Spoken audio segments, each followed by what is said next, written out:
สบายดีไอ้คนงามนี่คนสวยนับมาอีกแม่เป็นสิบกายต่อหน้าเจ้าไปพูดนะโอ้ไปคุณพาคุณเจ้าละสิไปพูดละสิไปบ่เฮาคนซอยไปไว้ใส่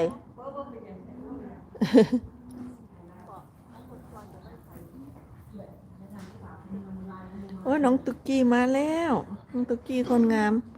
พามาวันศิลป์มาวัดวันศิลป์ขึ้น15ค่ำยาทานบ่อยู่ซ้ำยาทานไปลาสเวกัสบ่กลับมาเทื่อติสบายดีน้องตุกกี้จะแม่นเฮ็ดกินเป็นตาแซ่บคือบ่โทรมาได้เอาเล็กโทรให้ล่ะสบายดีไอ้คนงามตัดทรงผมใหม่จอดไว้ให้คนเด้อเอ้ยเด้ออย่ามา